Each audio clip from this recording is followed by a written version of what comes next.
Crops number 3 है जवार sorghum. Sorghum bicolor इसका बॉटनिकल नेम, और सोरगम बाइकलर के बाद इसकी कुल है ग्रेमेनी और ओरिजिन प्लेस इसका अफ्रीका। इसके बाद बात करते हैं इसकी जलवायु। तो जलवायु में सबसे पहले बात करते हैं कि मक्का या बाजरा जवार ये तीनों जो चावल आपके पड़ा है उसमें सभी ये चारों फसलें खरीफ ऋतु की फसलें हैं, और इन फसलों में जो टेम्परेचर है, तापमान है, वो 30 से 35 डिग्री सेल्सियस औसत तापमान अंकित रहता है बढ़वार के समय, बिजाई के समय या फसल बढ़वार के समय कह सकते हैं, फसल पकते समय। तो इसकी फसल के लिए 32 से 30 डिग्री सेल्सियस टेम्परेचर उपयुक्त रहता है। और उसके बाद बात करें इसमें फसल पकाव के लिए जो नमी और धूप दोनों आवश्यक है, जैसे तापमान खिला होना चाहिए, धूप खिली होनी चाहिए और वातावरण में नमी या आर्द्रता उपस्थित होनी चाहिए। उसके बाद बात करें अगर इसकी उन्नत किस्में की, तो उन्नत किस्में में इसमें किस्में आती है आपको पता होना चाहिए। एक तो चारे के लिए, हरे चारे के लिए, दूसरा इसमें दाने के लिए, और तीसरा है इसमें दाना व चारा। तीसरा प्रकार है दाना व चारा के लिए। तो यहाँ हरे चारे के रूप में जो बात करें वो है 30 से 40 केजी प्रति हेक्टेयर, जिसको आप कह सकते हैं बहु कटाई। एक से अधिक कटाई करना है तो उसके लिए बीज दर अपन 30 से 40 किलोग्राम प्रति हेक्टेयर रखते हैं। और अगर बीज या दाना प्राप्त करना है तो इसकी बीज दर 9 से 10 किलोग्राम प्रति हेक्टेयर प्रयोग करते हैं, यह आवश्यक होती है। या कह सकते हैं दाना व चारा दोनों प्राप्त करना है तो इसका बीज दर रखते हैं 15 से 20 किलोग्राम प्रति हेक्टेयर। ये तीनों बीज दर अलग अलग है। अगर क्वेश्चन पूछा जाए जवार की बहु कटाई हरे चारे के लिए बीज दर कितनी आवश्यक होती है, तब उसका सही आंसर मिलेगा 30 से 40 किलोग्राम प्रति हेक्टेयर। और अगर उसमें उन्नत खेती के लिए पूछा जाए तो आपको 9 से 10 किलोग्राम प्रति हेक्टेयर लिखना है। और अगर दाना और चारा दोनों प्राप्त करने के लिए 15 से 20 किलोग्राम इसकी बीज दर आवश्यक होती है। उसके बाद बात करें इसकी उन्नत किस्में, तो उन्नत किस्मों में मीठी सूडान,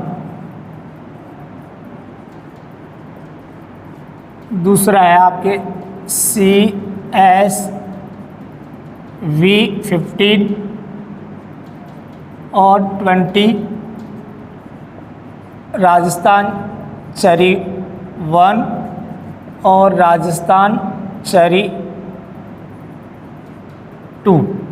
ये वैरायटीज़ हैं जो मीठी सूडान ये बहु कटाई के लिए उपयोगित है, यानी एक से अधिक हरे चारे फसल की कटाई लेना है तो मीठी सूडान का प्रयोग करते हैं। CSV ये सूखा सेंसिल किस्म है, CSV 15, राजस्थान चरी 1 और राजस्थान चरी 2 ये हरे चारे के लिए राजस्थान के लिए उपयोगी हरे चारे वाली किस्में हैं। उसके बाद बात करें इसमें बुआई का समय वह विधि। तो बुआई का समय सबको पता होना चाहिए कि वर्षा ऋतु प्रारंभ होने से पूर्व या कह सकते हैं 15 जून से 25 जून तक जवार की बुआई कर देनी चाहिए। और बुआई वही आपको बार बार बताया जा रहा है, बुआई पंक्तियों में भी कर सकते हैं और हरे चारे वाली फसलों की छिड़कवा विधि से भी कर सकते हैं। आप 2 विधियां प्रयोग करते हैं हरे चारे वाली फसलों में। बीजों को खेत में फैलाकर और मिट्टी में मिलाकर उगाते हैं, उसको छिड़कवा विधि कहते हैं। और पंक्तियों में सीड ड्रिल द्वारा बुआई करना, पंक्तियों में बुआई करना या लाइन सोइंग कहलाता है। तो यहाँ इसमें R इंटू जो P की दूरी है, यहाँ R इंटू R की दूरी तो रखते हैं 45 सेंटीमीटर, वह P इंटू P की दूरी प्लांट टू प्लांट्स 12 से 15 सेंटीमीटर, ये इसमें स्पेसिंग रखते हैं। उसके बाद अगर बीज की जो गहराई है, डेप्थ ऑफ सीड, बीज की गहराई वो 2.5 से 3 सेंटीमीटर इसमें उपयोगी है। और ये बीज की गहराई आप रख सकते हैं, इससे बीज अंकुरित होने में समस्या उत्पन्न नहीं होती है। बुआई का समय और विधि। उसके बाद आता है इसका नेक्स्ट पॉइंट, खाद एवं उर्वरक। हर क्रॉप्स में खाद और उर्वरक आपको डालना ज़रूरी है। तो इसमें खाद व उर्वरक में सबसे पहले बात आपको ये होना चाहिए कि मृदा की जो उर्वरकता है या उत्पादकता जो बढ़ती है उत्पादन, वो सबसे पहले FYM जो खाद है आपको फार्म यार्ड मैन्योर कह सकते हैं, सड़ी हुई गोबरी खाद ही प्रयोग करनी चाहिए, क्योंकि कच्ची गोबर की खाद खेत में प्रयोग करने से दीमक कीट का प्रकोप होता है, इसलिए पूर्ण रूप से सड़ी हुई गोबरी खाद ही प्रयोग करना चाहिए। यहाँ आपको 15 से 20 टन ये आपको किस में डालना है, हरे चारे की फसलें हैं उनमें आप इसमें और बढ़ा सकते हैं, 20 से 25 टन भी बढ़ा सकते हैं, लेकिन दाना उत्पादन के लिए 15 से 20 टन प्रति हेक्टेयर FYM की मात्रा प्रयोग करते हैं। दूसरा है नाइट्रोजन, वो आपके 60 से 80 kg। थर्ड वन है फास्फोरस, वो 50 से 60, और नंबर 4 है पोटास, ये 40 से 50 kg प्रति हेक्टेयर प्रयोग करते हैं। उसके बाद बात करते हैं इसमें सिंचाई। तो सिंचाई आपको हर फसल के लिए अलग अलग होती है। एक तो हरे चारे वाली जो फसलें हैं उनकी सिंचाई हर कटाई के बाद सिंचाई करनी चाहिए, और इनमें बढ़वार के समय प्लस बीज निर्माण के समय और पकाव के समय ही सिंचाई करनी चाहिए। उसके बाद इसमें आता है प्रमुख कीट।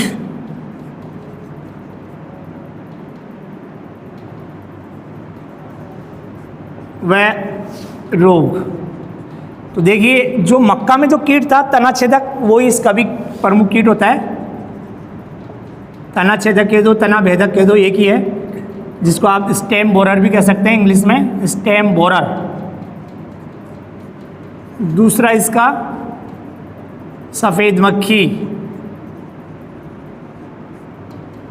ये जो कीट है तना छेदक, ये इसका प्रभावी कीट है, या कह सकते हैं सबसे ज़्यादा हानि है तना छेदक कीट पहुंचाता है। और एक ये याद रखना कि कई बार कंपटीशन में भी क्वेश्चन पूछता है कि ज्वार की फसल में तना छेदक कीट किस अवस्था पर सर्वाधिक हानि पहुंचाता है, तो इसका सही आंसर होगा अंकुरण के समय। जिस समय बीज अंकुरित होता है तभी तना बनता है, और उसी टाइम ये उसमें छेद करता है, नुकसान पहुंचाता है, उसको खा जाता है। उसके बाद आता है रोग। तो रोग में एक तो है ज्वार का या ज्वार के दाने का कंडवा, जिसको आप स्मट रोग भी कहते हैं, ये इसका प्रमुख रोग है। दूसरा इसमें सर्कोस्पोरा, या कह सकते हैं पत्ती धब्बा रोग, ये ज्वार की फसल के प्रमुख रोग है। यहाँ बीजोपचार करें आप जैसे बावस्टीन थायरम से, तो कंडवा रोग उत्पन्न नहीं होता है। और ये पत्ती धब्बा रोग, इसमें भी आप खड़ी फसल में भी कर सकते हैं, और उससे पहले बावस्टीन 2 से 3 ग्राम, या आपको पता होना चाहिए यहाँ 6 से 8 ग्राम ट्राइकोडर्मा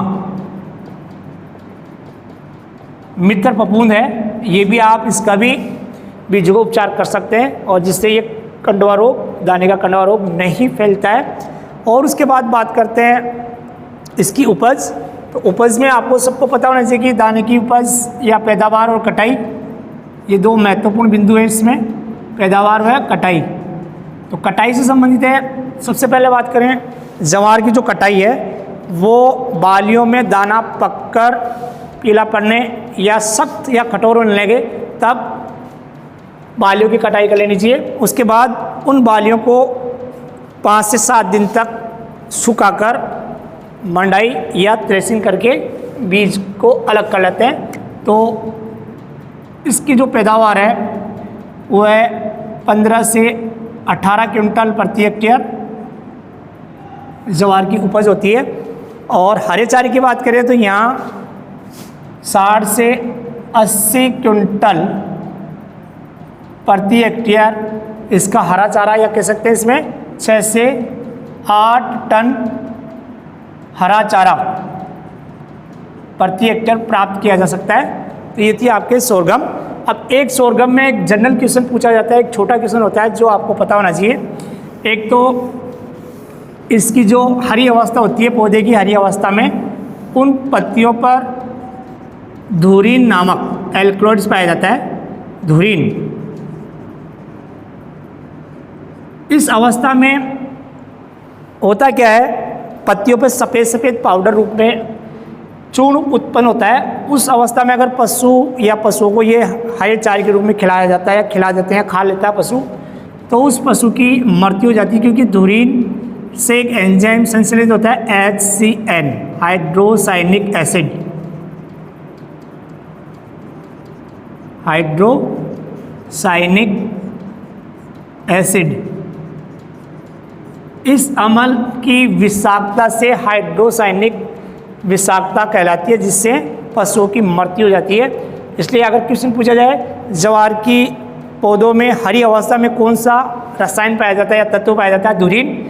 और अगर क्वेश्चन आ जाए जवार में कौन सा अम्ल पाया जाता है, तब आ जाएगा यहाँ हाइड्रोसाइनिक एसिड। एक चीज़ और आपको याद रखने की बात है कि अधिक जवार खाने वाले व्यक्तियों में कौन सा रोग उत्पन्न होता है, पेलाग्रा।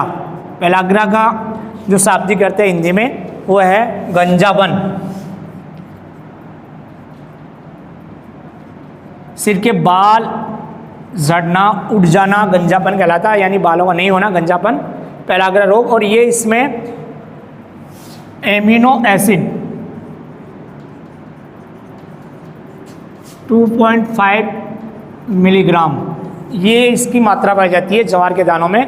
उसकी वजह से मनुष्य में, अधिक जवार खाने वाले व्यक्तियों में या मनुष्य में पेलाग्रा रोग उत्पन्न होता है। तो ये तो छोटी सी ब्रीफ्स है, थोड़ा सा जानकारी है। धुरीन, HCN हाइड्रोसाइनिक एसिड और ये एमिनो एसिड 2.5 मिलीग्राम इसमें बीजों में पाया जाता है, इसकी मात्रा है। तो इसकी वजह से यानी कि पशु मनुष्य में गंजापन रोग उत्पन्न हो जाता है।